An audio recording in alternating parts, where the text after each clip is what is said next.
Oh my gosh. Ross has been so hyped for this episode. Is Rings of Power the final episode, everybody? Oh my gosh! I'm so excited for this a to be the beautiful final respite. episode. Until the end of August. You know what's my favorite? Yeah, August 29th. You know what's my favorite is sitting there, and I know Ross is watching Rings of Power because I'm getting texts. It's like, this is the worst piece of crap I've ever seen. Yeah, I'm just like, bruh, what was that episode? I'm just constantly confused. Yeah, I can always tell when you're watching it because you're sending me messages like, what are you making me do? Why? What did you foist upon me? What have you done? What have you done? Well, ladies and gentlemen who are listening to us go through the episodes one at a time for Rings of Power Season 1 as we get hyped for Rings of Power Season 2. It's the last episode. I'm kind of sad. There's no more of this. Well, me and Ross have talked about it. We're probably going to have post Rings of Power content. But for now, we should do some like moratorium kind of stuff. Well, we're probably going to have a final overall moratorium discussion, and then what's likely going to happen post-mortem. And what's likely going to happen is we're going to have an episode where we're going to watch and talk about somebody's positive response to Rings of Power. So maybe in case we're insane and we got that stuff wrong. So that's probably going to be an episode as well. But that being said, I guess if we have to, Rings of Power, episode 8. Let me get my notes. We get a homeless man wandering amongst the amongst the trees. Oh, go away. Doing a bunch of silly nonsense. The stranger. Can I point something out just real fast and nitpick? Uh-huh. Why are they so haphazard with their naming of places in a title across the screen? Sometimes they do it, sometimes they don't. Why does it matter? Is it just me? They've done it only like a couple times in the show, and this place my literally didn't matter. My assumption is if you do something like that, you're trying to wink and nod to people who would know what it is. Yeah. They've already stopped watching the show 5 minutes ago. Well, the thing is that when they made the show, that place matters for is not watching the show anymore. When they made the show, they didn't think people would be dropping off in droves by this point. Well, they need to hire old Ross LLC, and I'll give them the rundown of what they should expect. Yeah, he's not cheap, but he'll get it done. I mean, I'm pretty cheap. I'm just not free. Well, your morals are cheap, is what I'm... Anyway. Oh, absolutely. $1 million, to consult. Listen. That's a drop in the bucket. Bezos, here. Baby, you've already spent $500 million. Come on. Let me wet my beak just a little, baby. Come on. Do you seriously think if you said, give me $1 million and I will guarantee a 1% increase in quality, that they wouldn't give you $1 million? For this show, they might do it. Yeah. They might do it.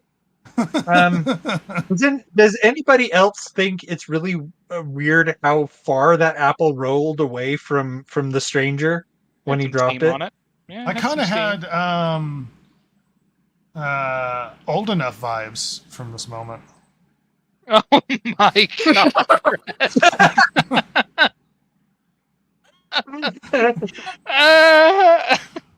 It's a deep cut, if you know what I'm talking about. That is a deep cut, and I'm here for it. Honestly, replace this guy with an adorable little Japanese toddler, and it would have been a better show. Yeah. Oh my gosh. Again, Bezos, hire me. This guy's head on that kid who lost all of his apples down the road. Oh, so sad. Well, the cameramen were really concerned because there's traffic, and they're like, oh no.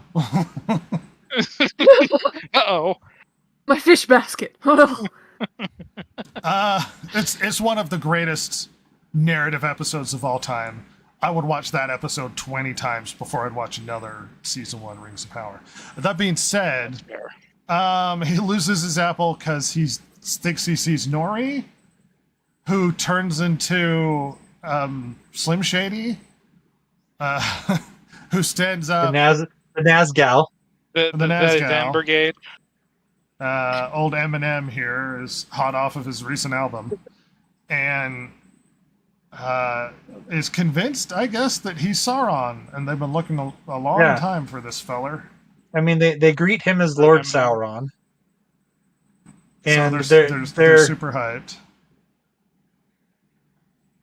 Finish it. And then we get Galadriel galloping across with an injured Halbrand On his own horse. on a horse. Yeah. They've galloped from the Southlands. They've galloped from the Southlands all the way to the Elves. To give you an impression of the distance they traveled, it's the distance that they traveled in both Two Towers and Return of the King. Yeah. Oh, so not very long. Okay.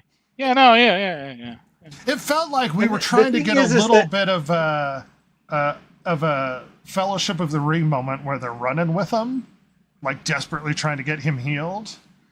It's just my issue is they make it and they're like, oh, we'll heal him, and then he's perfectly fine, like immediately. Yeah, he's literally up in the next scene. Yeah. So a lot of the anxiety that you feel, that you're expected to feel, but you don't because the show's poorly made.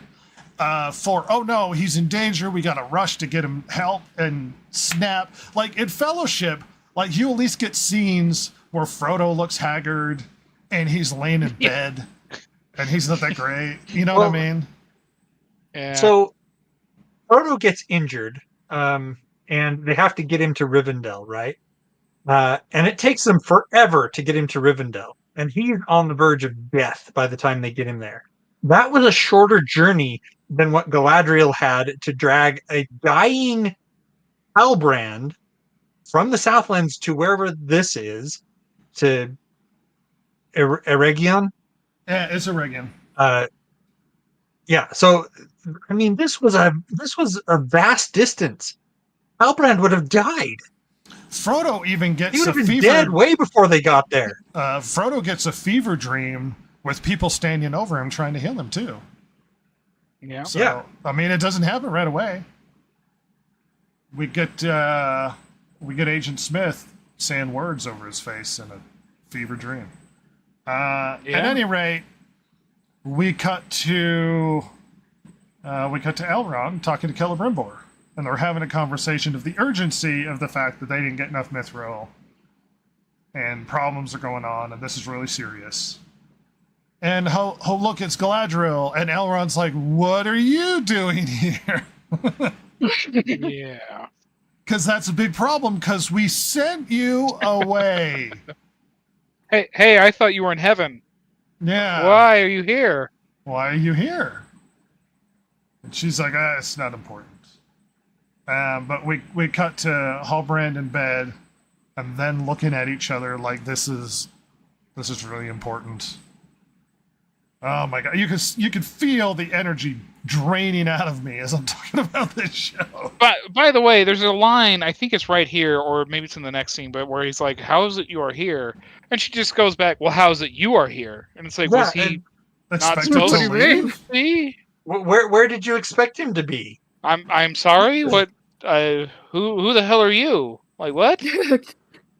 That's usually the strategy I use when I'm talking to Silver, where she says, you know what I mean? It's like the rhetorical strategy where she's like, "What are you doing?" And I'm like, "What are you doing?" No, you answer me. What are you doing? Well, it's like when somebody just and you spin it back on them. I thought she planted poison or something. That's also a strategy I use with you. Yeah. It would have made more sense for her to say something like, "It's good to see you too, Elrond," or I mean, "What are you doing here?" "I'm supposed to be here. You're supposed to be in heaven. What do you mean? What are you talking about?" I see the assassin failed. Damn. Arsenic takes a long time. It's still not quite. Still haven't built up enough in Silver's body. So we're working on it. Takes time. Where are you going to get a massive kaiju-sized dose of arsenic? Like a warehouse of it. Well, that's why it's gradual and over ways. time, because you don't. Slowly getting sicker. Yep. Well, she goes on to this dialogue with Elrond, where she talks about sort of her motivation for not leaving, her character's motivation overall, where she felt like her task wasn't done yet, that she couldn't go, and she leapt into the sea. There's important character stuff going on here. I don't know. What did you guys reflect from this conversation? So, this character development right here, it's one of those things where this is something that should have come out earlier. You know? Yes. Yeah. This line right here, we're on the very last episode. This line specifically, I believed in my heart I was not yet worthy. That's why she leapt from the ship. Which we at no point got the impression, because she's massive girl boss and overconfident in everything she's doing. Now we learn that she's got some sort of misgivings about herself, I guess. And it begs the question: why didn't she admit this to Halbrand at any point? There are, and again, it'll go into spoilers for the episode, right? Because of who Halbrand ends up being, but it calls into question how they wrote everything so far. Yes. Yeah. Including this moment. Anyway, she fell into the sea. She had to swim, and she got picked up. She basically got eaten by a worm. Almost got eaten by a worm. Oh, look, it's Halbrand. He's super fine. Oh, God, I'm so grateful. I was worried. It was very tense for about 2 minutes. Actually, 2 minutes a week ago. Yes. Well, Halbrand kind of massages Celebrimbor's ego. Oh, so good. See, this is one of the things that, to me, it just this is one of the things that they just don't get about the characters. Celebrimbor here is a master smith. He doesn't need somebody to tell him about alloys and making, enhancing certain qualities by adding metals. Jason, do you know what this moment is? This moment is stupid. Well, this moment is from, if we're looking at the Star Wars prequels, this is because someone erased it from the database. That's what that moment is. Whoa, from the mind of a child. That's what this is. Yeah, you're right. And it's worse. Somehow. It cannot be overstated, just to clarify. Of the greatest smiths of all time, Celebrimbor is perhaps number 2. Right. That's how and you know what's great he is. Is the show really showed that. Yeah. Wait. And the fact that we have those 3 lumps of plastic in the box that were supposed to be impressed. Some of the greatest jewels of all time or whatever. By the way, he's talking about these jewels and it's like they're not cut. No. They're just like very rough. Like that's not artisanship. That's some asshole just found them. That's not skill. I don't want to get ahead of yesterday. I don't want to get ahead of ourselves, but the 3 rings are not impressive. No, they're they not. Are gaudy and costumey. But let's hold that. Let's hold that for now. Yeah. Some of the greatest smiths of all time create just really shitty ring pop looking stuff. Yes. Is this real quick? Because I was thinking about the story so far and how we got here. Okay. Uh-huh. Is this building they're in right now the thing that they built with the dwarves? Yes. Yes. And I had that same moment where they showed the outside shot, and I was like, "There's already vines on this building." Is it, or is there? Or because here's my question: are we going to see that building in the next season? Because as the trailer teased us, there's going to be shockingly more Rings of Power. Because if this is it, this is just a building. They were talking about building a forge that would be unmatched and all this stuff, and it's like, well, and they blow it up like a second later, and it's tiny. It's like hobby sized. What's happening? Yeah, this is the forge. The thing is they were hoping to get a lot more of the mithril from the dwarves, and they would need more mithril to be able to keep the elves on Middle Earth, et cetera, et cetera. So they were building this giant building with the dwarves to handle the massive amount of metal that they were hoping to get. They didn't change their construction schedule based upon the amount of mithril they had. Also, wait a minute. No, they were anticipating that they would just get it. But where is that industrial size forge then? Yeah. And also, did they know about the It's downstairs. This is his private workshop. A massive assumption that they built this giant building assuming they were going to be able to create a lot with a lot of mithril when we haven't seen the damn forge. Where is it, Jason? It's downstairs. I told you, this is his private workshop. Down the hall. It's just. Oh my gosh. I mean, it literally looks like a garage like forge, like that they use later. Not to get spoilery, but not to get ahead of ourselves. But ornate. Well, by God, they're elves. It better be. Yeah. It better be leafy and ornate. Anyway, sorry, I just had to ask real quick because I realized as we were watching the show, as I was watching this episode, that wait a minute.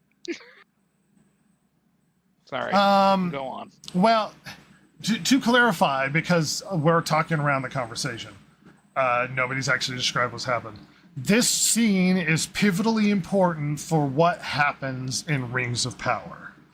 They don't have enough mithril to do what they thought they were going to need to do. Elrond and Celebrimbor are having deep conversations about what are we going to do now. We need to figure out a way to fix this problem. Halbrand magically shows up and he makes a suggestion that because we don't have very much mithril, we could create an alloy to stretch it out to give us more material and perhaps use the little bit we have in a greater way. This is what this conversation has. Obviously, it's confusing. Why would the perhaps second greatest smith of all time not think to create an alloy? Now, to be fair to the show, he says... he basically suggests that alloys wouldn't work, and then he gives them a suggestion that some alloys do enhance other metals. It just depends on which one. That's where Halbrand's suggestion changes mind. It's not that he didn't know about alloys, it's just he didn't think use different kinds might do better, is I guess the conversation. Well, he doesn't understand how steel is right, made. But that's still dumb. No, you're not wrong. Elrond, or not Elrond, Celebrimbor, still being the master smith that he is, he knows that making alloys in some cases makes a better product. He would know that. You know what you could write to... Oh, go ahead. Well, I was just going to say, he does make the comment that mithril doesn't mix well with other metals. And then it's Halbrand who says, use other things because sometimes different kinds of metals work in different ways. Anyway, Ross. Well, what I would have also written is like, yes, that's all well and good, but this is an unknown for me, and I don't know how we'd be able to separate out the mithril again once we add it to something else. We could completely... This is a one-shot deal. Yeah, we could. Because that's what I thought of. It's like, yeah, but what if you... That would have been better. What if you make a big slag of nothing, and now it's like, well, anyway, mithril's gone. Well, we're screwed. Like, thank God it's magical, huh? At any rate, this suggestion... he violently rejects it. This suggestion is pivotal because Halbrand is participating in helping to solve the elves problem. And so they go on a massive series of experimentation, which is not quite here yet, but it'll happen. But after this conversation, it sparks ideas in Celebrimbor to try different things. I was going to say first what happens, but actually first what happens is this scene with the king. Right. Well, Tar Palantir is apparently not doing super well. And Farazan decides it's a good idea to gather a bunch of the lowliest of artisans, the apprentices, for some reason, to come and spend an hour with him and design perhaps statues or paintings or something.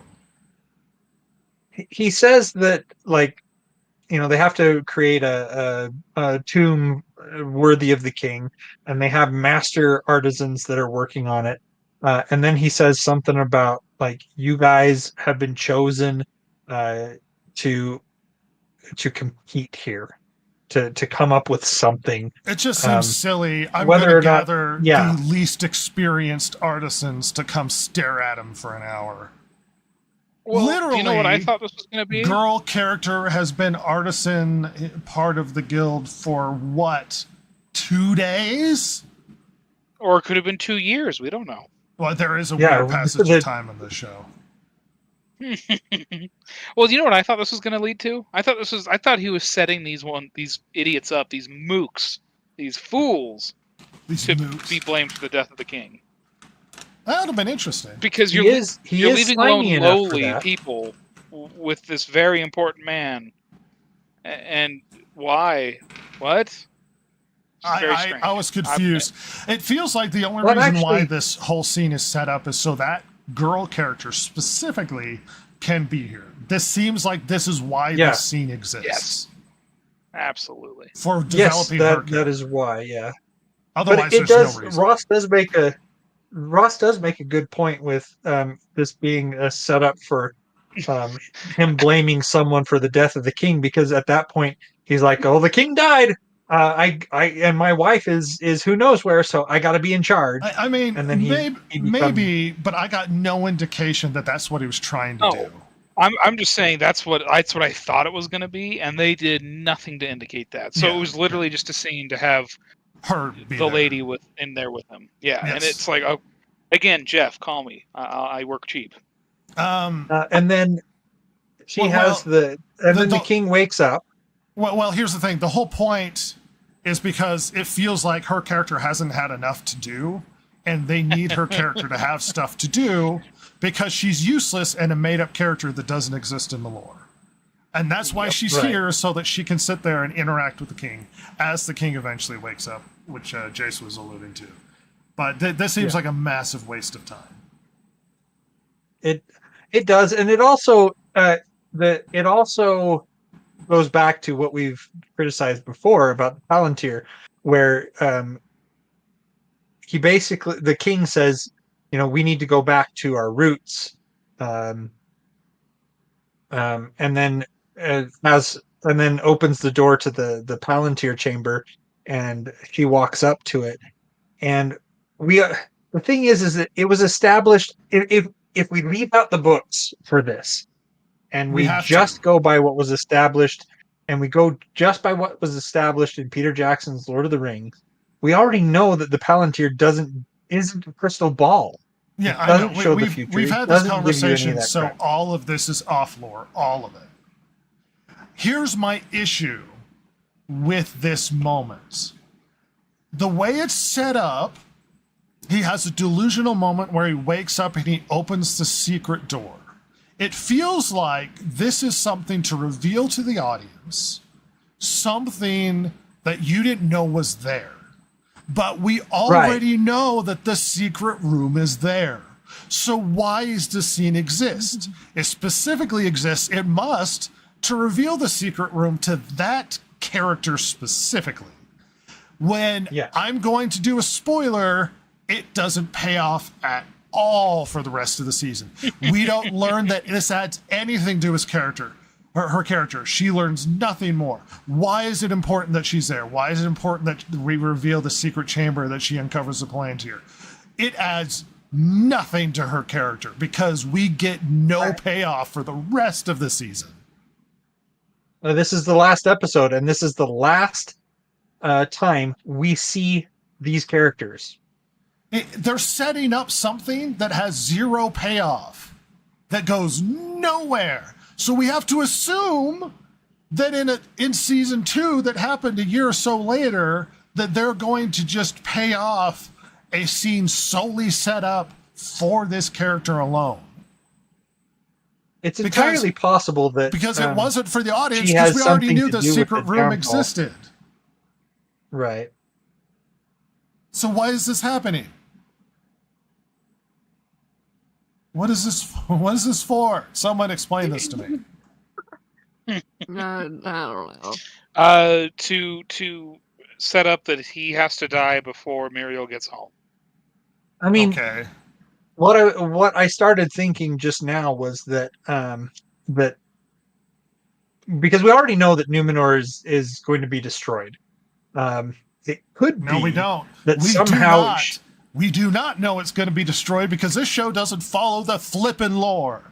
So there's no guarantees, Jason. We already know because we've had a fever dream. We have no guarantees. Even leaving aside the lore, and we just go by the Lord of the Rings movies. We can't base it off the movies. We They're know not connected. But they are. Anyway. They're not. This show has nothing to do with those movies. They're not connected. Yeah, I mean, this is something that we definitely need to talk about in our post-mortem next week. But this is a problem rife throughout this series. Is Amazon wanting to have their cake and eat it too? Yes. And it's impossible to toe the line. I mean, you have to divorce yourself from the reality that is Lord of the Rings, either in book form or film. Because if you don't, the show will drive you insane. Because you just have to look at it as fantasy, which is not what they want, because they want to sell it as Lord of the Rings. You're absolutely right. But the thing is that if we go, let's say we go back to what they purchased. So they purchased the right to the appendices of the Lord of the Rings, which basically is just the timeline. So we know that they're kind of using the timeline and the events that are, they're doing it really a bang up job here. We can extrapolate the fact that Numenor is going to fall. No, we can't. They're doing it poorly, and they're doing it for the wrong. Can't. And they're you're metagaming a show that's done a shitty job of following the lore. We have no guarantees. You can't metagame that Numenor is going to fall. Look, if Black Superman showed up and carried one of the characters and chucked him into Mount Doom, I wouldn't be shocked.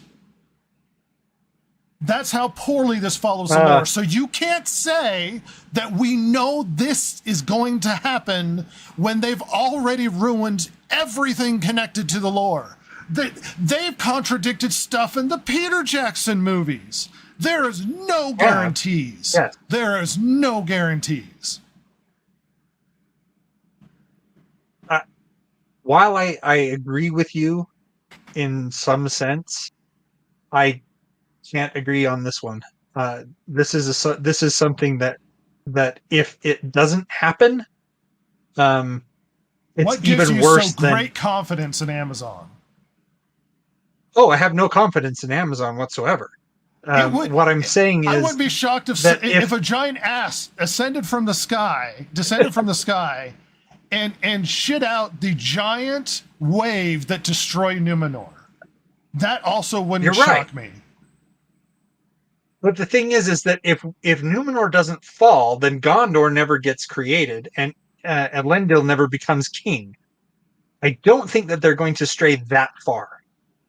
I will say this: I agree with you, Rhett, that they have not followed any of this, and you can't, because that is also metagaming. Jason is knowing that the fall of Numenor leads to Gondor. Right.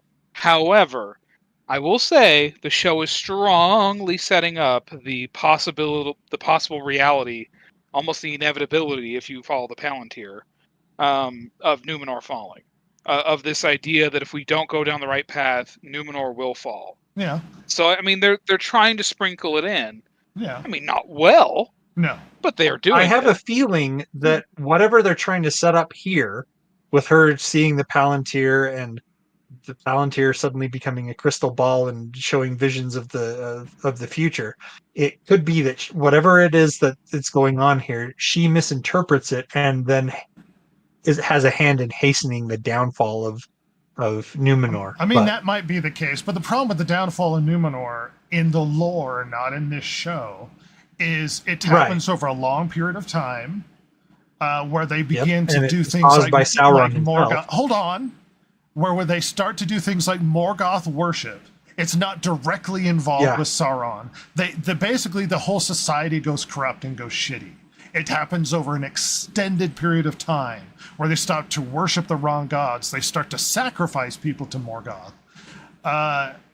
Sauron has got his own separate schemes. It's not directly his fault for what happens to Numenor. Sauron was taken captive by the Númenóreans and brought to Numenor as a prisoner. Yeah, he helps participate in inflaming there to work. Yeah, I just mean that he had a part in it. Yeah, that he started somewhat of a like part. whispering in the right ear, and I think they were going shitty before he showed up. Well, they probably were. It implies that, but because they stepped away from the way that the elves live and all that stuff. It implies that. At any rate, goodbye, character no one gives a shit about. You will never be seen for the rest of the show. Here we are. So helpful. Here we are, Gil-galad. And they're having Gil-galad is an important conversation about how we screwed up and we're not going to be able to make the thing to save the elves, and it's all over. And they're like, no, there's still time. We could do something. And Gil-galad's like, no. They even suggest make it a crown, and he's like, that's too much power for one man. And he orders the evacuation of the city. They're all going to bugger off. And they're still determined to try and come up with a solution, but Gil-galad wants to abandon everything. They failed. The tree is crapping its bed. And for the first time, they even reference the fact that flippin' mountain exploded. I figured that would have been a big sign to the elves, but for some reason they just haven't brought it up yet. At any rate, that's the sum of the conversation. In this scene, Gil-galad is such anyway.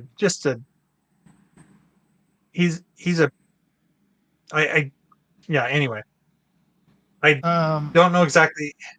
He's such a jerk in this scene. And to my mind, one of the greatest elven kings of all time, but yes. This shows that he is not fit to lead. Because they're like, hey, we realize that we don't have enough, but we've come up with a plan. And he's like, nope, end of discussion. We're done here. I don't think, wait a minute. Think you could come to that conclusion.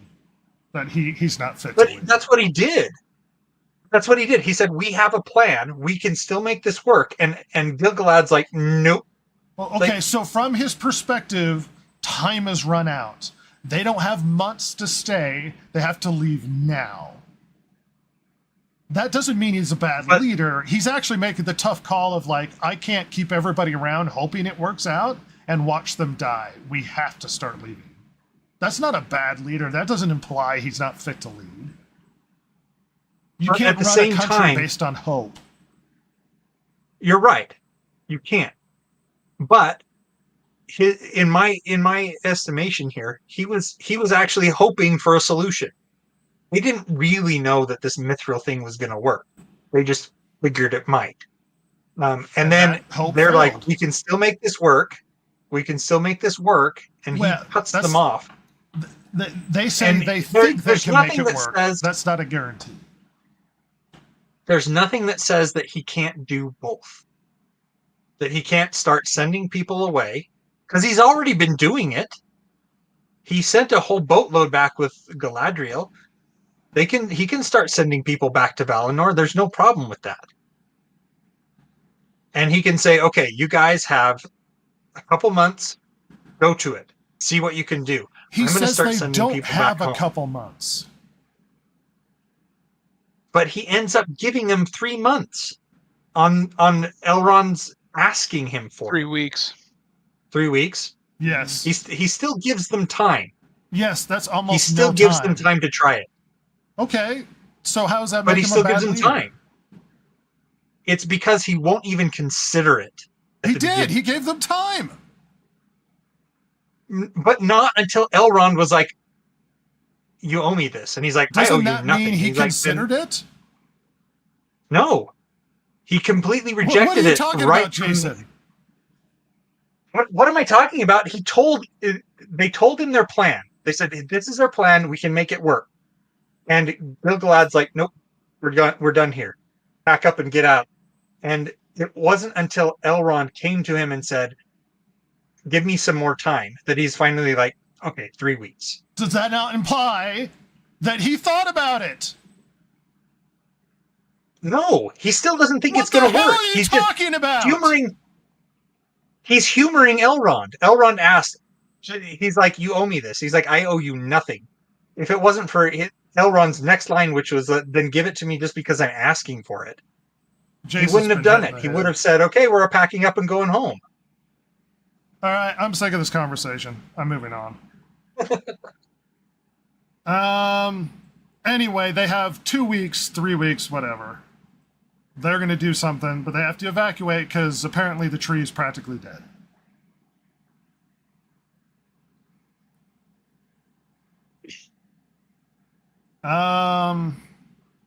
They chat and they start to try and make this.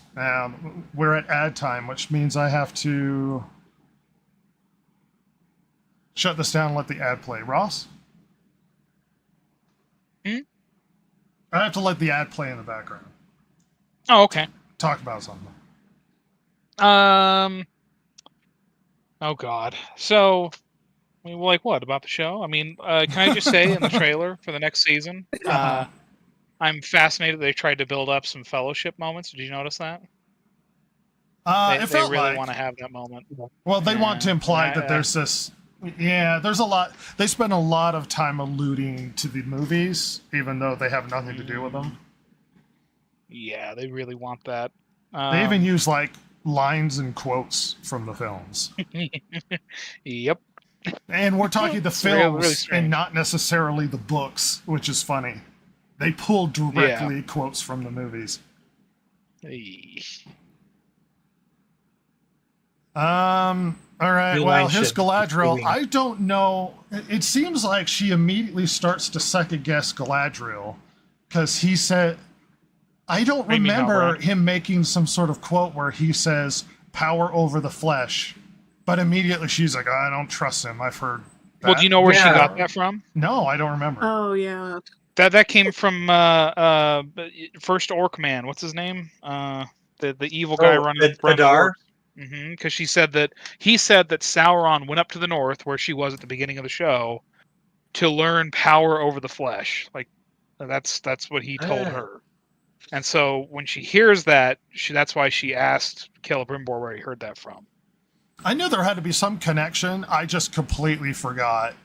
Like, it's like, oh, Yeah. remember that quote? It's like, I don't remember it. Yeah, that's where that came from. But her making that connection immediately, she's like, I don't trust this guy. Hmm. I don't trust him. Anyway, she starts to glance at him. You know, I found in this episode, interestingly enough, I don't know if something changed by the end of the episode, but her face softens immensely in this episode. Like, Yeah. all of her expressions are much softer and much less harsh than Stinkface. Like, she's looking at him with suspicion, and she's not giving the angry eyebrows she made the entire rest of the season. I think the direction changed a little, don't you? You think so for the end of the episode? It feels like you're it's seeing. not working. Well, yeah. Well, it feels like you're seeing that with season 2, the trailer, where they asked her to soften her expressions. But it feels like we're getting that in the end of the episode, where we don't get a lot of Stinkface out of her this time. Makes you wonder I if think what they're even in the doing is dailies, they saw it. maybe. I think what they're doing is they're trying to suggest that this is character development for her. Actually listening, not just being a headstrong douche. Yeah. Yeah. Well, she asks one of the library guys, I guess, to go look into something because she's suspicious. Get your library card, kids. at Library Card Kids. To look at the origin of the kings of the Southlands to see if she can't prove something she foisted upon him, which is weird. Yeah, like, I mean, I guess we'll talk about it just a smidge later, but this is hilarious, this setup. I mean, this ends up being very funny. No, it's very... Everything is Galadriel's fault. Can I clarify? Yeah, like, you lied to me. I didn't. He never You made a said- claim that he was the king of the Southlands. I told you I found this on a corpse. I don't know what to tell you. Like, It's you. like, my God. Well, they have a little conversation. She's more suspicious. Anyway, the Nazgals and their leader, Slim Shady, hanging out. And they're talking about the thing he's been desperately looking for in the sky. And apparently you can only see that constellation in a certain place. And it's far to the east. And he's like, oh, psych, I'm really into this. I have a thing for this constellation. And it's like, oh, sweet. Anyway, they hype up his... He gets real emotional and starts doing spell stuff, and then they got to put him to sleep with their dirt. So she... Oh yeah, just kind of like blows it in his face, like, Yeah. go to sleep. She blows dirt in his face, and he falls asleep. He's the Sandman. But they're convinced he's Sauron, and that he's the one that they've been looking for. They're like, well, he needs to learn how to control his powers more.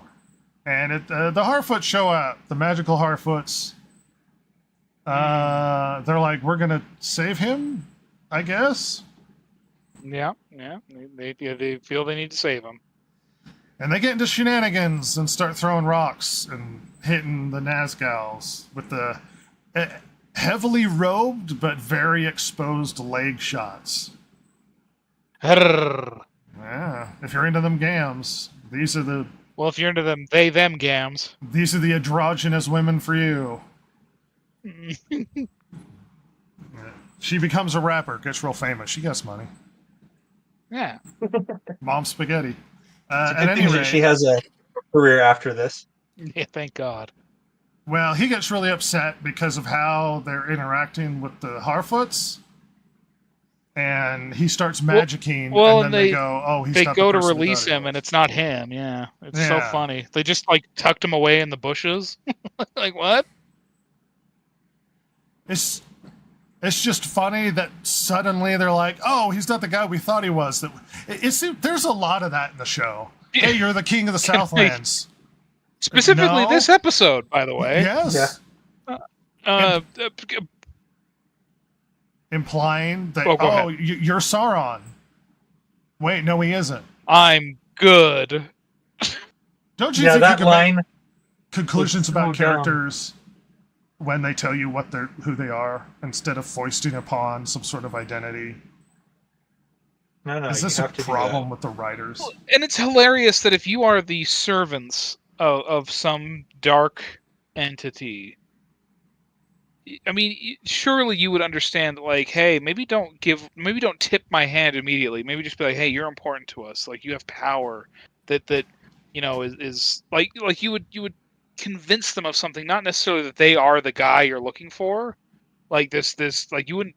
You know what I mean? Does that make sense? Am I making any sense? Like, why do you immediately tell them, like, oh yeah, you're going to be our master? It's like, yeah, but what if you have that wrong? Like, this is a world with magic where people fall out of the sky. How do you know there's not more than one? Like, just lie to him. Like, just because then even if it is the wrong guy, you got him on your side. You've brainwashed the man. Like, what's happening?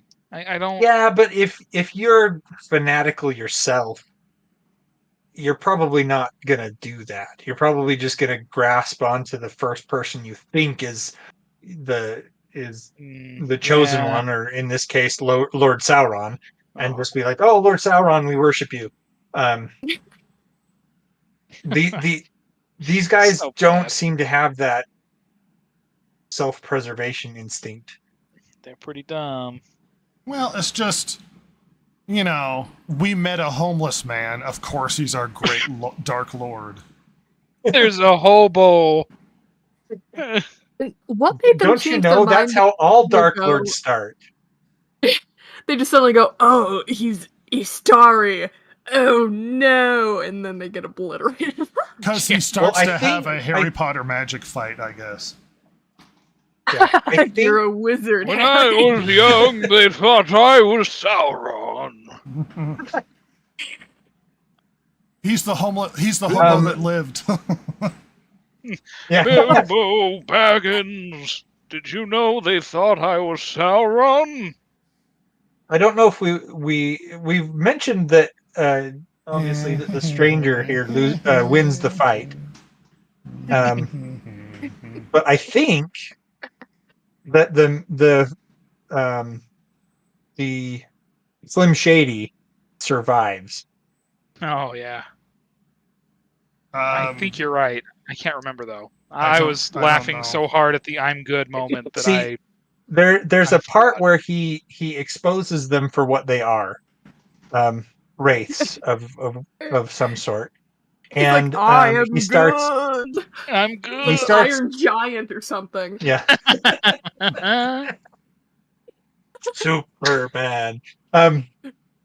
He starts to blow them away, and this moth appears and in the face of one of the Nazgals here.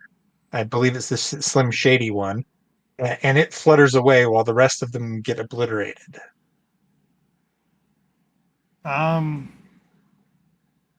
Maybe. I don't know why they feel necessary to preserve the weirdest looking one. It was weird because like they do look like the Nazguls when you see their like true form, but it's like, what form were you just in? You aren't supposed to be here yet either. No.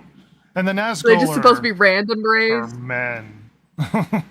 Yeah, kings of men. Yeah. 3 of them. Probably corrupted by the rings of power that were distributed among men. Yeah. Which don't exist yet. So So these are the queens of men that were corrupted in The a completely rappers of different men. timeline. Slim Shady. I don't understand these characters or where the heck they come from.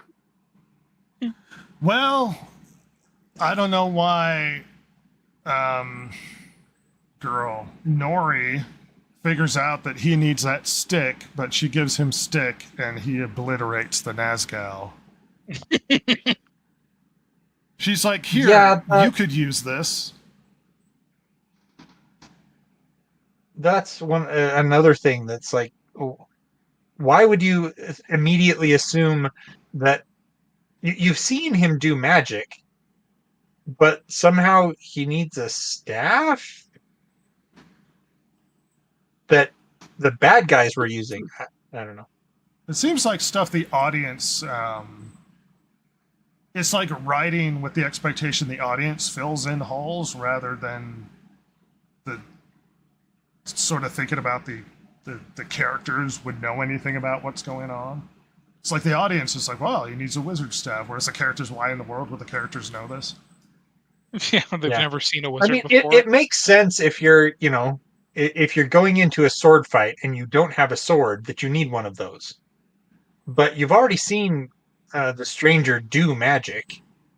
You've already seen him do it. So where do you find this link? It's a plot hole. Moving on. Old man Harfoot seems like he's gonna die. And he does. Yeah, but maybe not. It took him a long time, that's for sure. And he had time to build a Viet Cong tunnel to attack the M&M. It's true.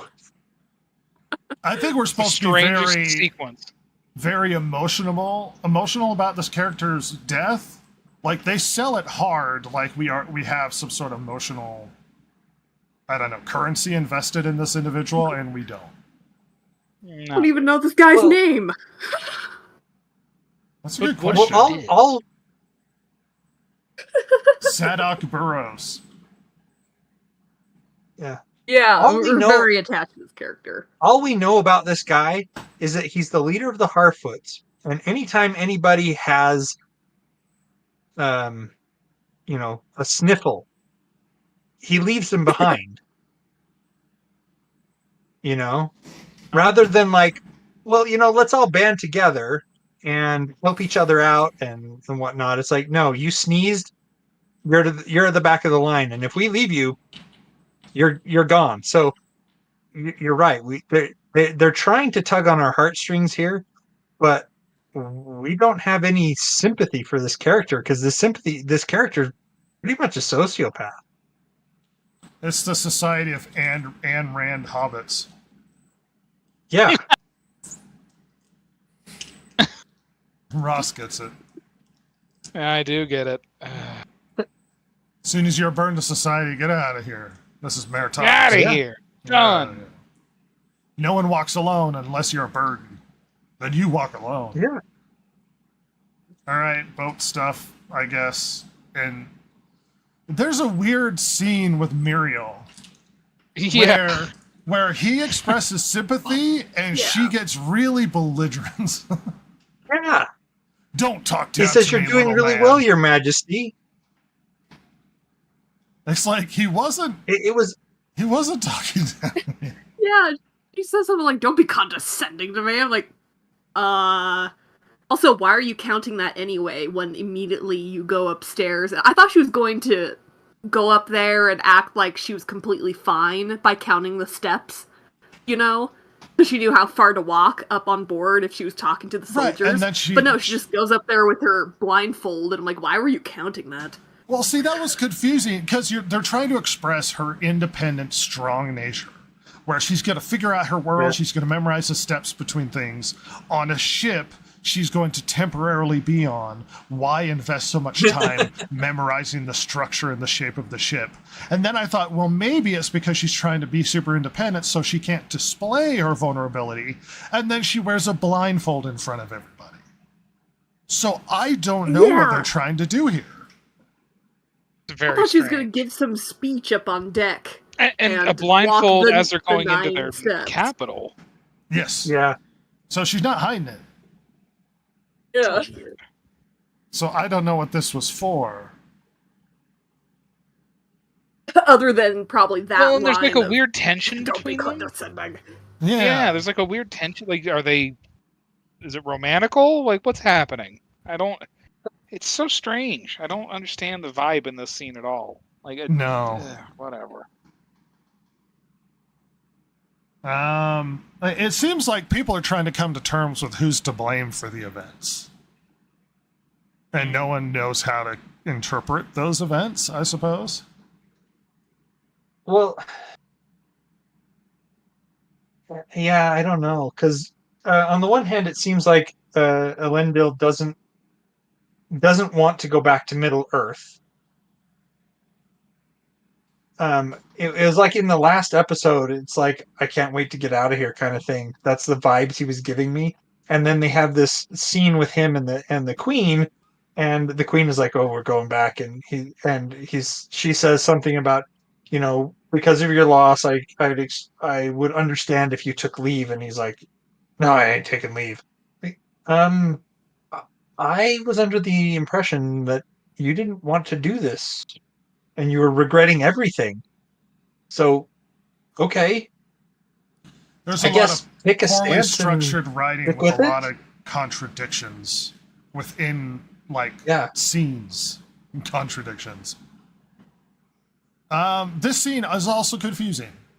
They get up on deck, and they're looking around, and she goes, "What do you see?" And everybody's somber, or there's a weight of like, "Oh, this is really bad because of the black flags," which signal that Palantir has passed.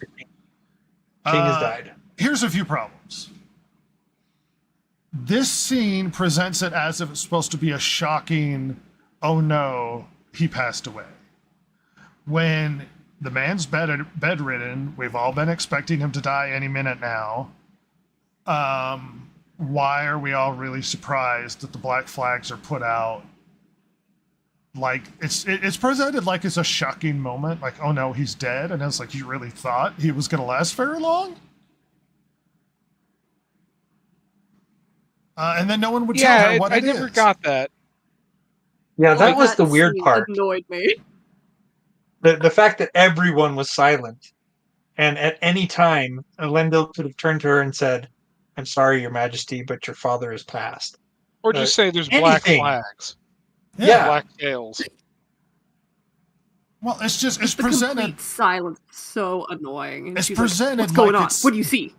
It's presented like it's devastating, and it's like, would it be? Your dad hasn't left his been in bed power in for forever. years. Yeah, you know he's dying. Would it be that like overwhelmingly shocking for him to have passed? But they act like a meteor came out of the sky and landed on top of somebody's head. It's like, oh no. I totally expected when they panned the camera around to the city for them to see this like huge smoking crater. Mm-hmm. And then it was just black flags. So here's our them blowing up the forge. Well, this is the forge that now looks aged. See the vines. Yeah. No, they installed those. Yeah. They come Painted standard on all vines. Elvish buildings. Well, it beggars two questions, not to belabor a point we've made.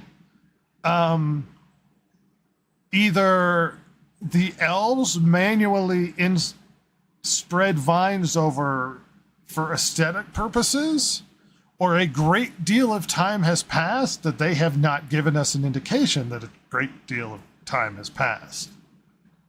You know, and for vines like that, it would have had require decades, not handfuls. Yeah. Gil-galad could have said, "You've had this city for years now,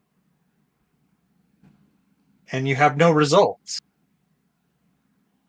That would have given us at least an indication of how long they'd been there. The show exists in a nexus that neither obeys the rules of time or distance. Yeah. And this is the world we live in. Whereas, if you're recalling the Peter Jackson movies, they spent a lot of time making sure you knew they're going a long distance and how far and how long it was going to take. Here, it's like, whatever. Anyway, it looks like they're trying to alloy the mithril, and it doesn't work. Look at the size of that. It's not that big. It's hobby-sized. It bothers me. And she walks in to, I guess, have a serious conversation about what she thinks, but they don't listen to her. Well, she was looking at the scroll and found something out. We don't know what yet. And then she comes in and sees them working, and she's given Halbrand the kind of side-eye thing. At any rate, and she's the one that gives them sort of the idea, based upon a comment of hers, that they're using too much pressure and effort, and they need to be more gentle, I guess, in how they approach forging and mixing the alloys. And they're like, "Oh, that's a great idea." Anyway, it cuts to her with the scroll, and Halbrand shows up, and here's a vitally important scene to the existence of this show. And it craps the bed hard. It poops the bed and refuses to leave and rolls in the bed, and it gets it everywhere.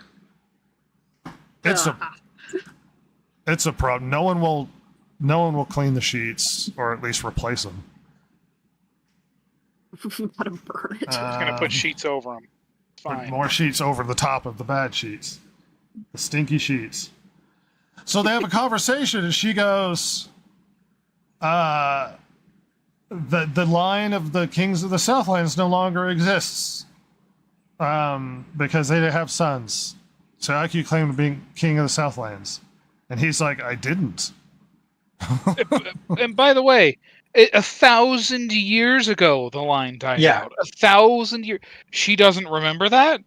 The people in Numenor don't know that. I mean, look, I could believe an elf. And again, haven't read the books. I've only seen the movies. I don't, I'm not a Tolkien nerd, but I could believe an elf not remembering that or caring. But in this show, the elf phobic Numenorians, you think they'd keep tabs on what human kingdoms still exist and where they're, if their heirs, like their line died out or not, but they didn't. How do they not? Ugh. The thing is that if you remember back to when they were going to help the Southlands, the Numenorians seem to be pretty isolationist. They'd cut themselves off from the rest of Middle Earth. Who knows for how long? And then our Farazan was like, we can open up trade, and they'll be grateful for helping. And we know for how long. It's implied it was like a couple hundred years. In that case, they should know. Yeah, that's what I mean. You think they would remember that? Like, I don't understand. I don't get how everybody forgot. Like, how do you forget that? Like, I don't. Yeah, that should have been one of the first things that the Queen Muriel said to Galadriel. It can't be. That line died out hundreds of years ago. Or even just be like a question. Anyway. This is a fair point, but let's not forget that at no point does he claim to be king of the Southlands. Yeah. Never. No, he doesn't. He never had. I don't understand the nerve of her to be upset with him about something she foisted upon him. You lied. Well, Ross, it's like me walking up to you and being like, "Oh, you're that guy. You're Ross. You're the one that wrote Dune." And you're like, "No, I'm not." It's like, "No, yeah, you're the one that wrote Dune." And you're like, "No." And then somehow this extends to, we're in an office of the people who own the rights to Dune and we're claiming royalties. And you're like, "You didn't tell me you weren't the owner of, they're telling me you're not the owner of Dune." And you're like, "I don't know why we're here. I made no such claim. The lawyers are confused. I am not the writer of Dune." And it feels like this is that. At one point, they go before Muriel, and she's like, "Oh, so you're king of the Southlands. We're going to invest in this massive campaign to free your people for some reason." And he's like, "No." And she's like, "Wait, I was told you're king of the Southland. If that's not true, we need to know this." And she's like, "No, don't listen to him. He's super king of the Southlands." And he's like, And here we are. All of this is based off of the fact that Galadriel just looked at him and he had a little pouch and she's like, "You're the king." He's like, "Not really. No, that's you." That's the impetus for all of the events. As she just sort of imposed upon him the idea that he's king when he made no claims whatsoever. All of this was all of her doing. Yes. But an important conversation happens where there's even more holes in the... It gets really bad. So he goes, "I told you I found it on a dead man. And it might be worth going over all the things that are said." And she goes, "No." I'm just like, "What do you mean, no? What do you mean, exactly no? What he said. Did your brain leak out of your ear? What do you mean, no? Did you forget the conversation you had with him? Are you the dumbest elf in all of the Noldor?" Do you want to know what my notes literally say? Oh, go ahead. Galadriel, dumber than hell. Well, that's like it's just incredible. Like how is she so? How does she not remember the things she says and does that bad? Like, does she have head trauma? Like, what's happening? Like, I don't. It feels like there's something going on in the dialogue, and I have an idea maybe of what they're trying to do and what they should have done. But her next line is no. On the raft, you saved me. I have no idea why that has anything connected to him saying I found it on a dead man. Mm-hmm. But she says, if she's starting to think she knows who Halbrand is, and but the line of dialogue doesn't follow. I think she's trying to convince herself, like, no, you're not who I think you are. Is that I think that's what it's implying. Okay, so that makes sense. Yeah. So she's talking to herself. You're not who I think you are. Essentially, that's what I got from it.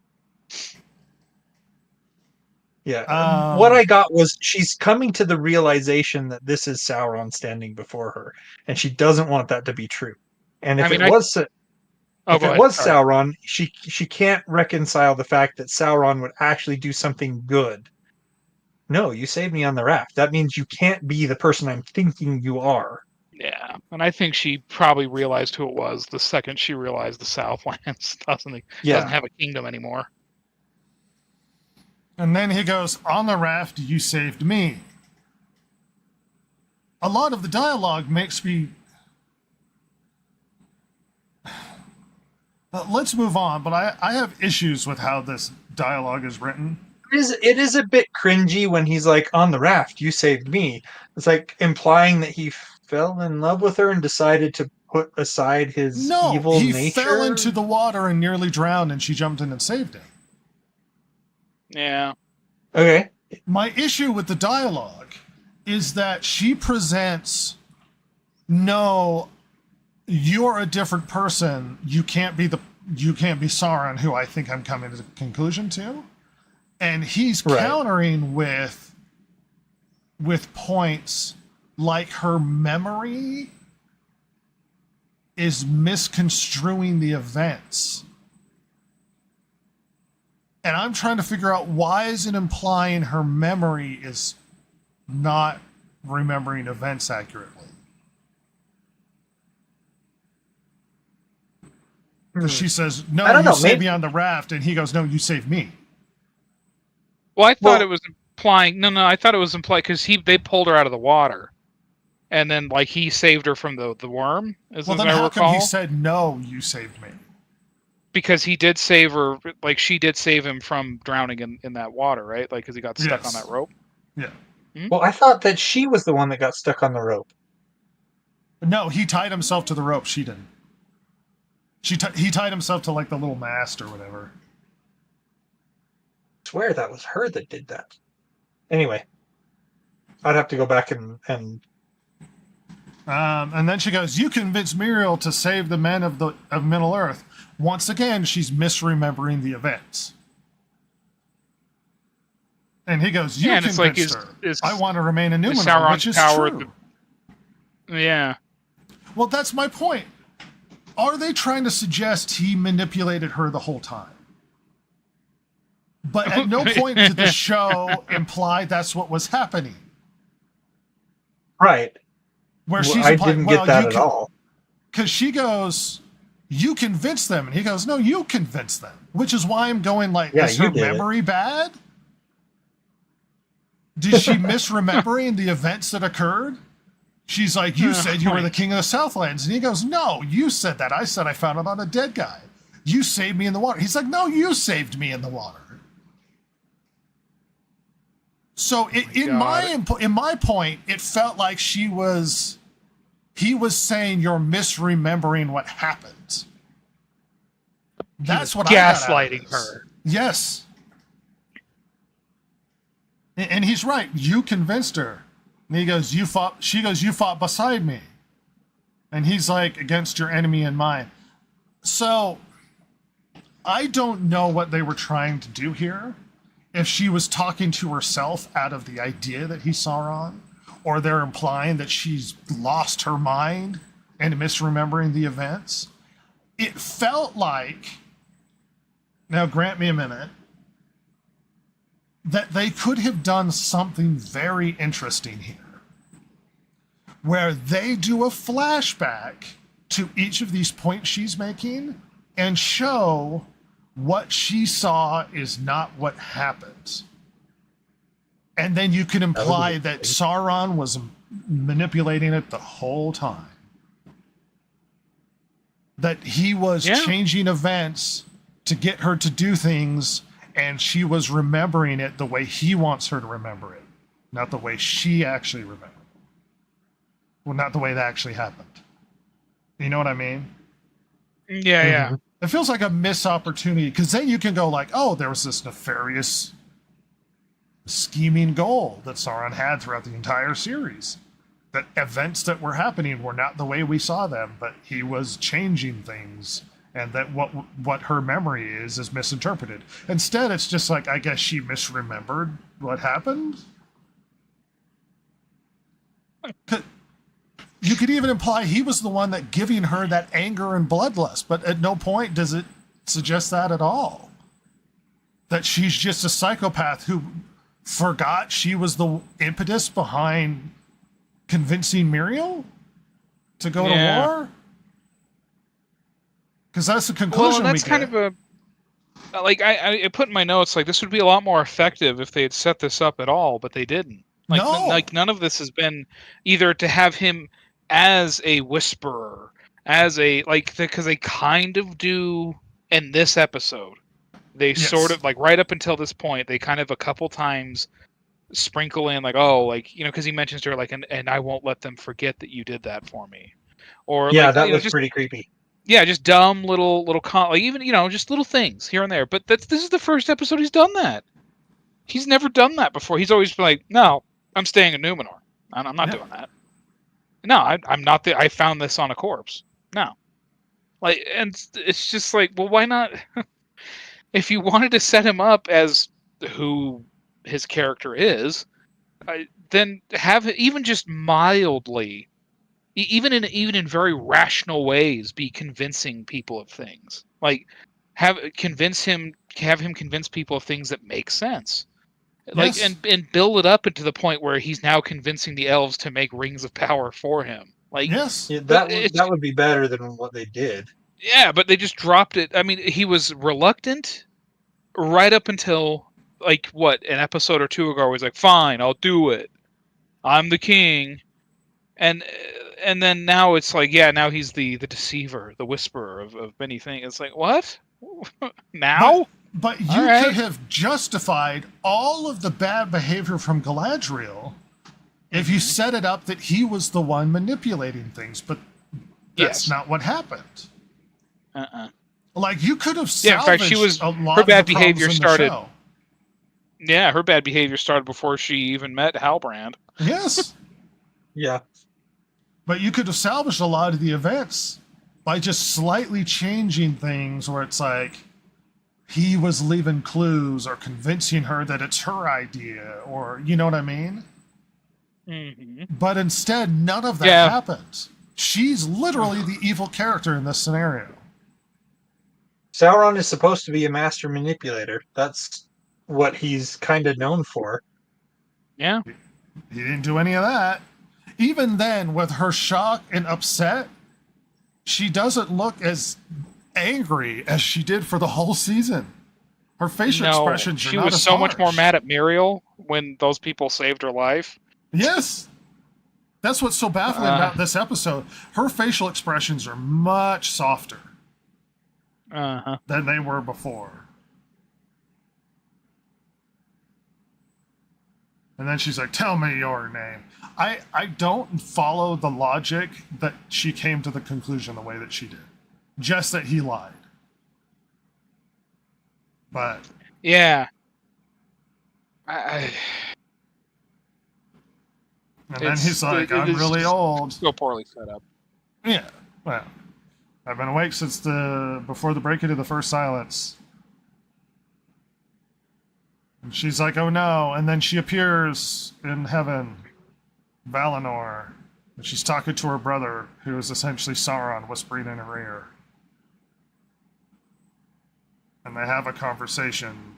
And her brother doesn't act like he seemed to have in the past. By the way, I just went back and watched. It was Galadriel that was stuck on the mast. I was super wrong about that. But then it's like... I thought it was her. Then it's even dumber Yeah. Is he implying that he saved her, that she saved him from those people? Because they weren't mad at him at any point that I remember. I mean, I guess I go back No, and they watch were. that, but they were pissed off at her. Yeah, because she was an elf. Yeah, so it's like It's a poorly written series of dialogue. it's dumb.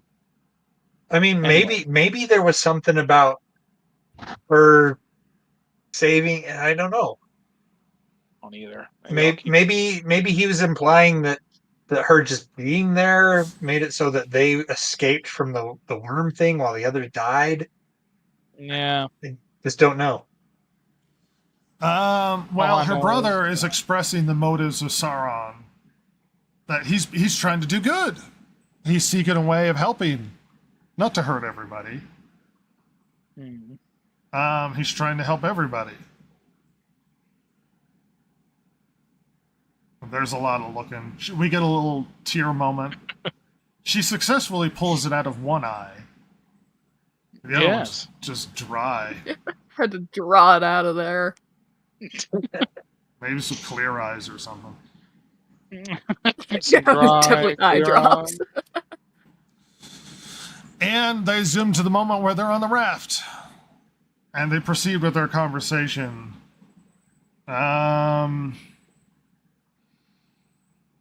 Thoughts on this? Because they're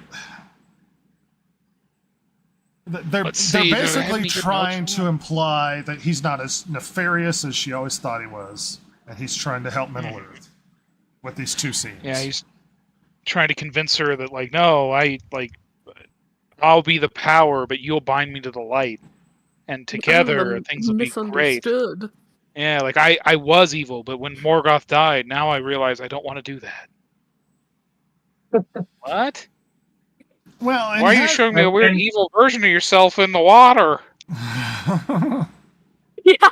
There's even more to it. This is one of those other things where the lines are from the Peter Jackson movie where she's like, you would make me the queen. Yes, I was gonna say, is that literally, are they just pulling apart that where she was like having her weird moment to the hobbits? Uh-huh. What the hell? I thought that's what that was. Yep. Oh my god. They copied and pasted. I mean, literally, they just pulled it apart like it was like an appetizer and just sprinkled it on there. That was really dumb. New Line should be suing. It doesn't look like you're plagiarizing. There are a few lines that are pulled directly from Lord of the Rings, the Peter Jackson movies. Oh yeah. At any rate, he does have an interesting point of dialogue where he's like, I've been wanting to make up for the bad things that I've done. And he says, after your victory, you said whatever I'd done before, I could be free of it.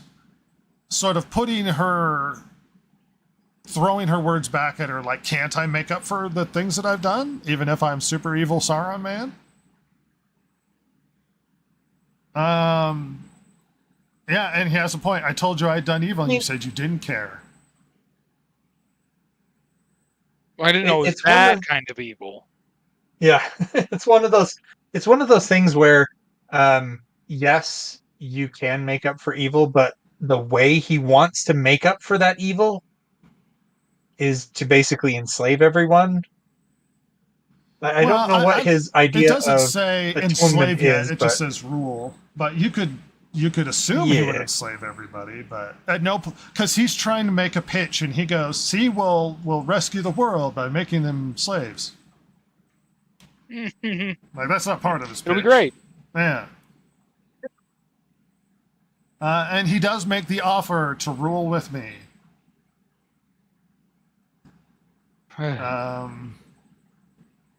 He's really pitching a woo, if you will. Pitching a woo. Pitching a woo. And she just doesn't go for it.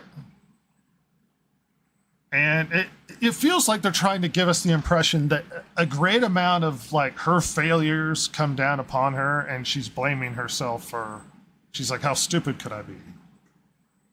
Oh, an advertisement. Ooh, and no, we don't want.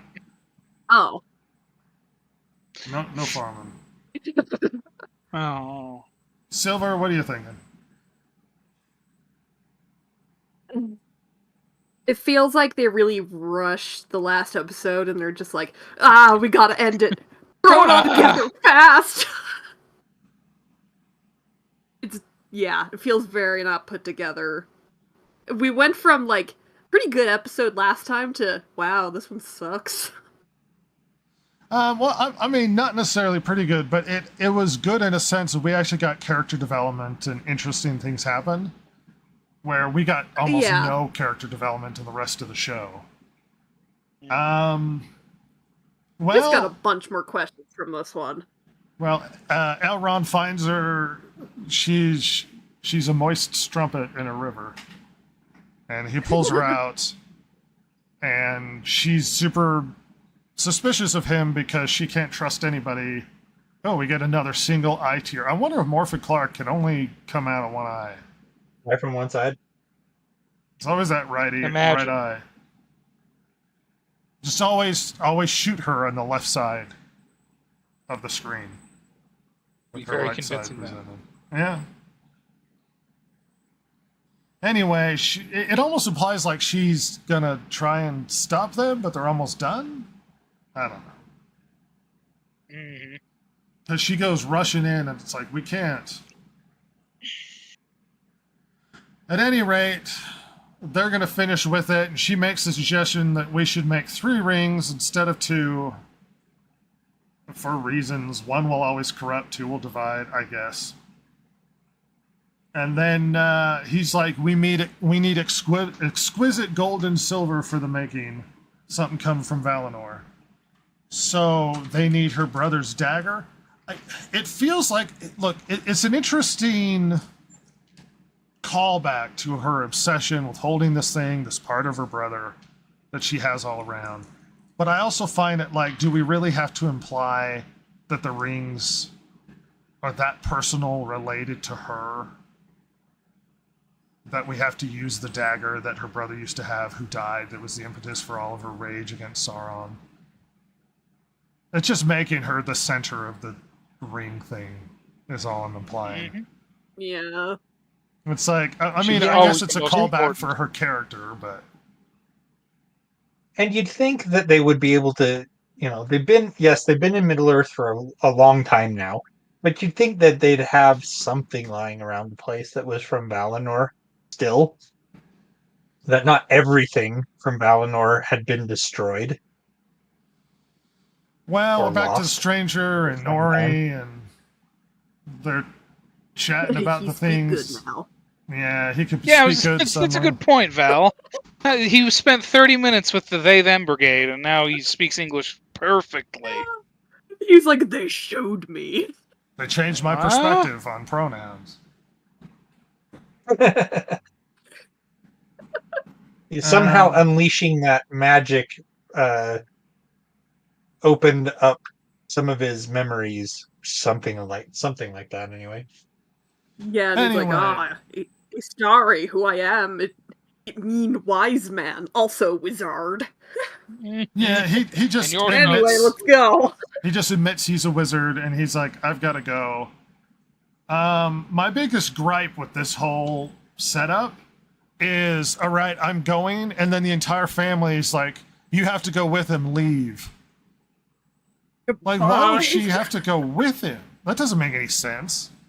And why is your family pushing you out the door? No, I'm good. Well, is it like implying, like, no, your place is out there now?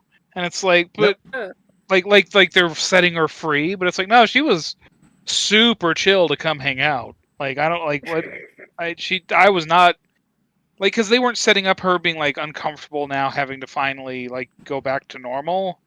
She seemed fine with it. So it does come off as they're going like, yep, okay, bye, go away now. Like, yes. They're ushering her out the door. The massive catalyst is everybody, the family in the caravan was for her to leave. Like, it was them that are like, you should go. Because you're a burden. Yeah. Well, especially when they're supposed to be your family. I mean, that was the issue my mother had. She was like, why is your family aggressively encouraging her to leave? You better go before you lose your nerve. All right. It's like, all right. Well, It's Yeah. one thing if she's like, "Oh, I wish I could go with you, but I got my family and stuff," and then the family is like, "No, you need to do this. It's more important." But she definitely wasn't like wistfully looking at the stranger and sighing and things like that.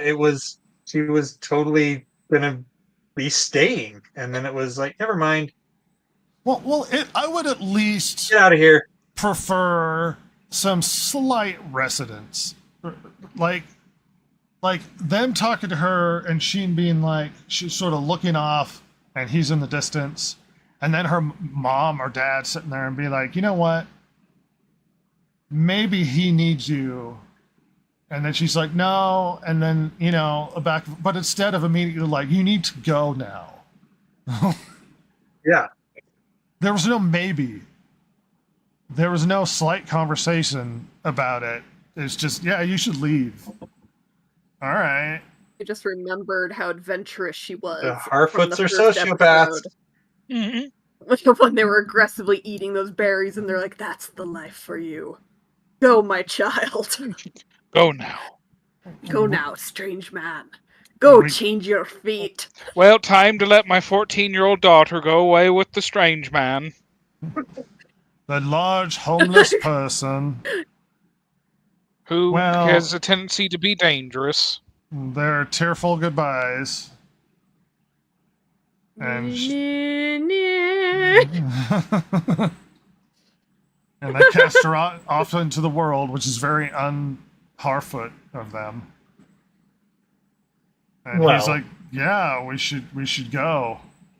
And we get another line from the movies where he says, "This is where we go because you should always follow your nose." Remember that? First of all, who is he to be saying words of wisdom to anybody?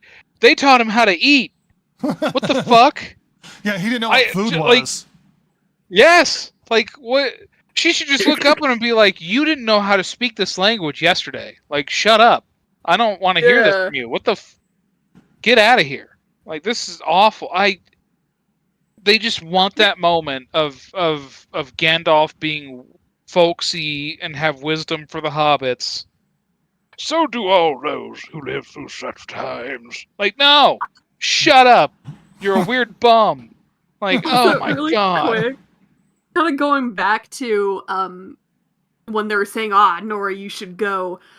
It just suddenly occurred to me, it was like, wait, are they, like, seeing him walk off alone? And they could have said, like, nobody walks alone. Nora, you should go. No. No, nothing. No. That would have been better. Well, they're forging the rings, and Elrond takes off because he's real sus, and he makes it out to the river, and he finds the scroll, and he also gets really suspicious about what happened. The waterproof scroll.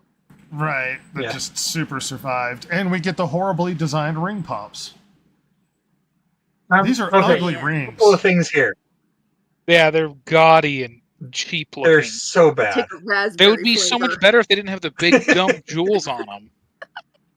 Yeah, scratching out on I mean, the thing is you don't make a ring and then put an uncut gem on it. No, of course you do. You cut the gem, you polish the gem, you put it on the ring.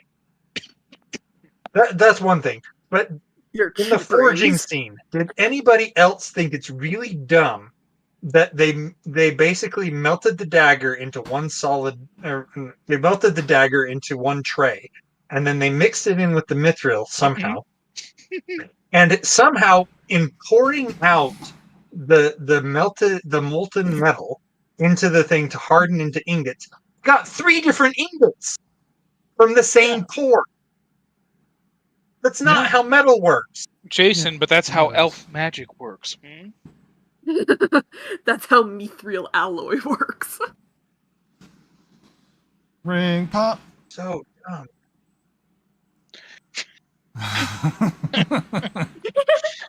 Man, I'd want the blue flavor so bad. Yeah, no. Unless the red's fruit punch, then I'd go that one. But it's probably cherry. Yeah, I bet the clear one. Right. The clear one's always the mystery flavor. It always turns out to be coconut. Yeah, Yeah. or pineapple if you're lucky. I mean, if it's lemon, Pineapple, maybe. if you're lucky, yes. They're gonna have to wear these god awful looking things. Dude, in the trailer, it looked so goddamn. And the one they gave the dwarf isn't any better. I No. just occasionally lean down and lick it, like, tasty. So just as a crazy idea, maybe I'm insane. Do you see this shape right here on the table? Okay, yeah. This Let's faint see here. shape. Does that Oh. remind you of the Little constellation? Maybe, A yeah. little bit.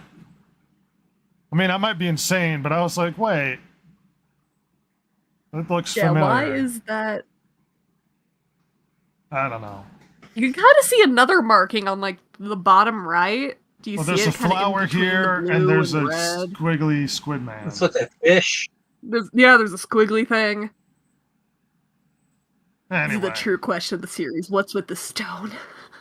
well, she knows, he knows with this thing.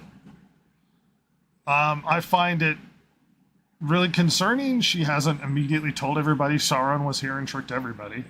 But, you know, you do Yeah. you. Yeah. Do you know why? Why? She don't want to get in trouble. She's Yeah. embarrassed. Like, they're gonna put me on the boat again. I don't want to go to heaven. Like life or death information, not interested in sharing it. It'll embarrass her. Her whole mission Affair. on if Sauron was back. Well, and here's old Sauron hanging out, looking at the mountain. Teleported to the Southlands. Time and space mean nothing. Yeah. He could be wherever he wants to, as Maybe long as he flew starts there. walking. But 5 yeah, minutes later. it's all Mordor. I'm sorry, Mordor now. We had a text change. All right. And then we get a the song about the forging of the rings. Really bad. By It the is way. a really bad song. Not great. It was so bad. I was like, oh, you're trying to be all like mythical, like the ending songs at the end of the Lord of the Rings movies. And it's Enya just, or something.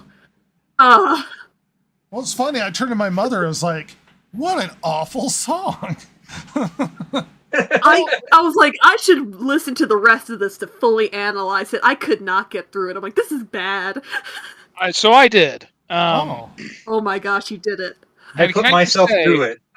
Not to again, because again, we will discuss this more in a later week, either next week or whenever. But in the post mortem. But it's talking about things that ain't happened yet. Like it starts off with the 3 rings for elven kings, but like then it tells you about the dwarves and the men and the one for the evil lord in Mordor, and it's like, well, this is just more of this show wanting to have its cake and eat it too. Yeah. It's just so weird. Like what? I mean, literally, the show is now saying like, well, anyway, you know how this is going to end, so you know, because you've seen the movies, I presume. We can just stop here. Yeah, I mean, literally, looks like okay, well, I'm done. Like I know what's going to happen now. Like who cares? Like, yeah, this is the same problem that you ran into with the Star Wars media that came out after Disney bought it, where it's like, oh, now we're going to see how so and so, like the Rogue One and the Solos of the world, and it's like now we're going to see how so and so got to this point, and it's like, who cares? I don't care. I don't care. And kind of the origin story trend with superhero movies, like it's just all the same idea, and it's like, yeah, I don't. You know what the beauty of that is? We didn't need to know. Well, the problem with the origin story stuff, where it's like the most important things that happened were in the main story. So you have to fabricate an even more epic story to justify making the prequel when the thing that you need is this main story anyway. The result, the afterwards. Yeah, the song's written poorly. Goodness, we really dragged this episode out. Jason, thoughts on the episode? It kind of went from the high point of the season to the down to the depths. just so much that is inexplicable, inexcusable, and sad. So I'm so glad that this is the last episode of the season and we don't have more to slog through. Yes. Ross. I what a disaster. I mean, what a poorly written, planned out hunk of crap this was. I mean, just we'll talk about it more, but I mean, I am so glad we get a break from this show. I am dreading the 3-hour premiere of season 2. Oh my god. Yep. Longer than most movies. For some reason, Rings of Power seems to want to go for length because that season 2 trailer being 3 minutes and 51 seconds long. Yeah, my gosh. Yeah. Gotta get them San Diego Comic-Con cheers. That's a thick boy trailer. Silver. My gosh. I can't believe it's over. I wish it was over sooner. Do you feel a void, a cavity? But this... void, a cavity that does not need to be filled. It's fine being empty without Rings of Power. Maybe it's like removing This cancer. episode, though, you feel its absence, but you don't want it back. Yeah, it's like a relief. It's like, it's gone. I'm safe. You're constipated and the turd wouldn't come out, but you feel good now. There's so many questions. I felt like it left us with, like, who are these people? What the heck is happening here? That I just feel like the second season is not going to answer. It's going to be forever just out there. Like, who the heck are the, whatever we call them? The Naz girls? the Nazgals. Like, who the heck are they? I don't think that's going to be answered. You're probably right. We're just like, I don't know. There's a lot of up like in the air. Nazgals. Look like the ring race. I get the strong impression they wrote a lot of this with the idea in mind that they were creating very brilliant Tolkien-esque dialogue where they're constantly sitting down and sharing like some folksy wisdom to each other perpetually in the show. I thought they thought that the structure was clever and that there was a slow reveal. You're supposed to be blown away. We were supposed to be blown away and constantly questioning who was Sauron. And then when we finally found out, we were supposed to be like, no, we trusted him. No, my gosh. Yeah. I think that you're right that they were going for that subversion. Yeah. And I suppose some people might have been, but it doesn't seem like most people were really tricked. It diminishes like when it was Sauron. It diminishes Tolkien's work, the way everything's represented. It diminishes Mordor. It diminishes the role of the orcs. It diminishes Galadriel. It diminishes Elrond, Celebrimbor, Gilgalad. Everybody is reduced from what they should be because of the events of this show.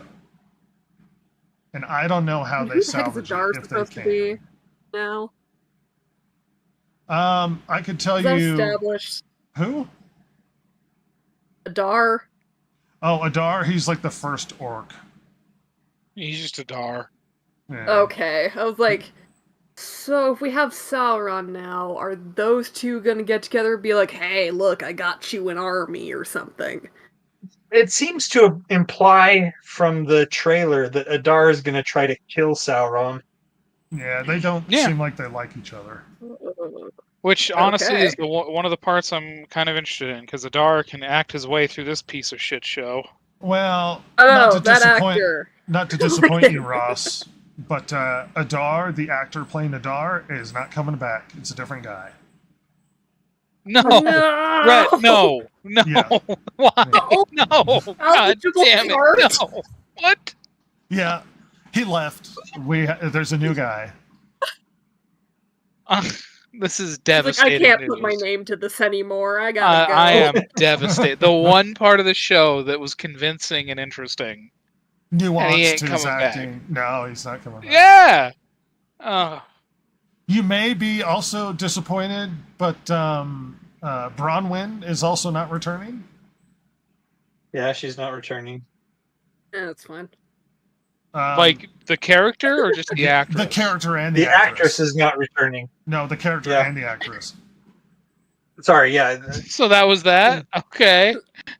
So are they just gonna kill her off and be like, her wound got infected and she died? Is her son still gonna be there? Yeah, her son's still going to be there, but Okay, Bronwyn's well not returning. They, as far as what I've heard, is that they're not writing her out of the show at this point. She just disappears. Just a season-long disappearance, which means 2 years. Like, that is hilarious. Well, the actress is Iranian.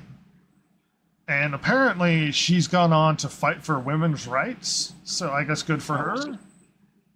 I hope they didn't let you go back to Iran, because that might be a unsafe place for you. Oh, no. Yeah, just a bit. I hope we get Waldrig to return. I hope he comes back. I love crackheads. Yeah. Do you remember Waldrig? I do. He's the one that cracked the dam and created more. Yeah, the crackhead. The crackhead. Oh, right. The crackhead. The heroin I hope addict. he's back. Yeah. Yeah, I hope he's back.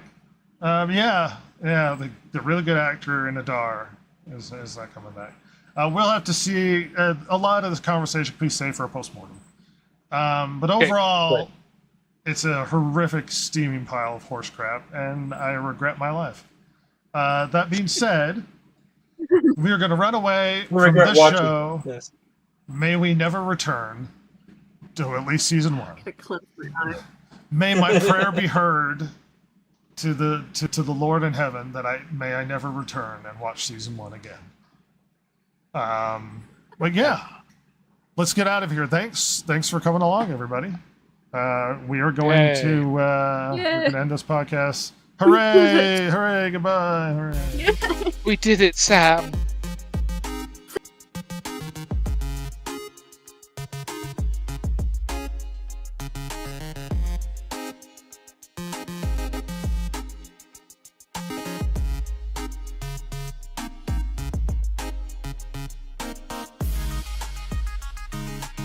If you like the show, follow Rhett, Jason, Ross, and Silver, the world's most lethally stupid internet personalities, on Twitter at DG Podcast or on Instagram at Distracted Gamers.